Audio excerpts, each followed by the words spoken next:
I'm Mike Le Couteur, and this is the West Block, politics, perspectives, and players. It's an employees market when it comes to jobs here in Canada. The country is experiencing one of its biggest labor shortages in years. Still, wages have been lagging. Last week, the Bank of Canada pointed to some of the causes. Among them is the struggle to find candidates with the right skills. My next guest has some ideas on how to bridge this divide and what role government could play.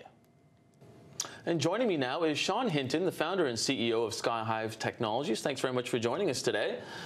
Can you please explain just a basic explanation in terms of what we're looking at here, labor skills, potential for workers, and how governments can sort of help adjust the labor market this way?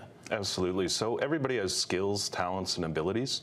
We just don't know how to use them. We don't know how to apply them to a labor market. We don't know the type of training that we need. And what Skyhive does is it extrapolates that information and helps people find new ways to get jobs, new training to take on new professions.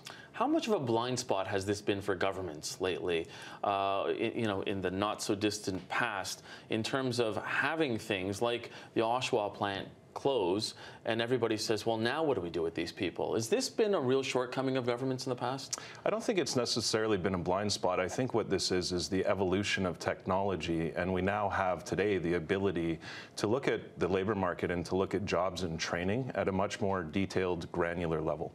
So logistically, we have this closure in Oshawa. These people have been doing these labor-intensive jobs. Some of them say, I don't know what I can do. What happens with you and your firm? So each of those people in the plant have a collection of experiences, whether it's hobbies, education, or work experience. And what we do is we help them understand the skills that they've developed through their time and apply those to finding other jobs, finding new career pathways. So there are likely tons of jobs that they didn't actually know that they were capable of doing. Skyhive helps them find those. So an example, let's say somebody from the plant in Oshawa.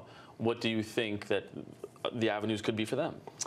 There would be attention to detail, there would be teamwork, there would be supply chain management, there would be procurement. All of these skills apply to multiple jobs in multiple occupations.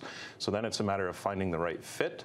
Sometimes not everyone's 100% fit for a job, but they are an 85% fit. And then the employer has the opportunity to provide them training to get them to the 100% level. That's what we do. Yeah, and the context of this obviously is the labor shortage. And just last week you had the senior deputy governor of the Bank of Canada, Carolyn Wilkins, say that the results of the Bank of Canada's latest business outlook suggest the labor shortages were at one of their highest levels since the Great Recession a decade ago.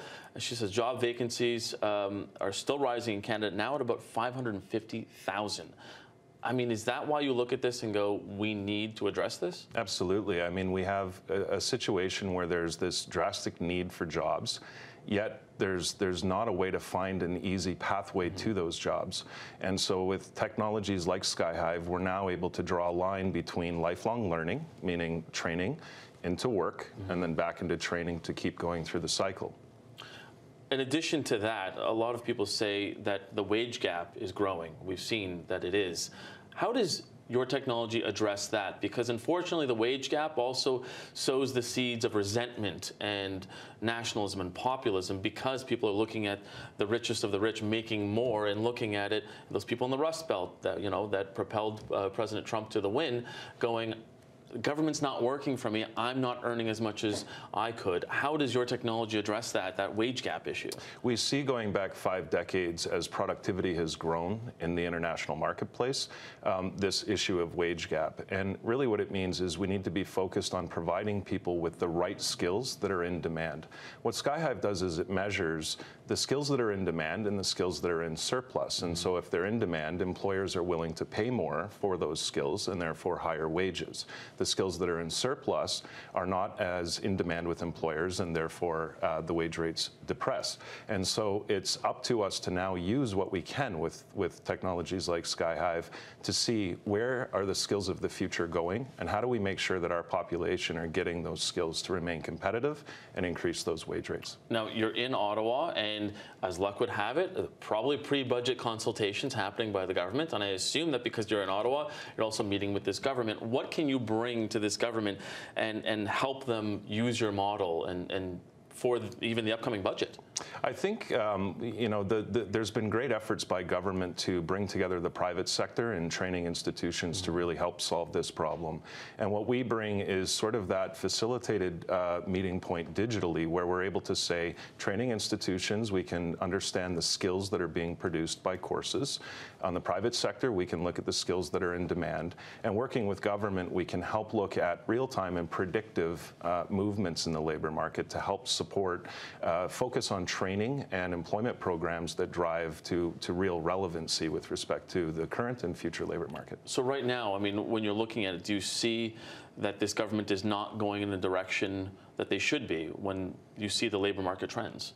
I think there's a great effort to do that. I think what's happening is there's a misalignment between the advancement of the global marketplace, the advancement of technology.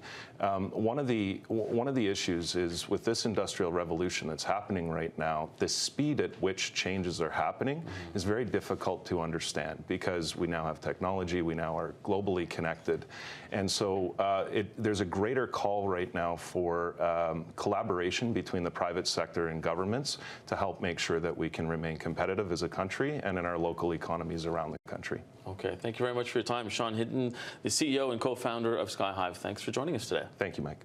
Thanks so much for joining us. That's all the time we have for today. For more politics from the West Block, please visit our website, thewestblock.ca, and be sure to follow us on Facebook, Instagram, and Twitter. And don't forget to check out our podcast, available wherever you get your podcasts. For the West Block, I'm Mike Le Couteur.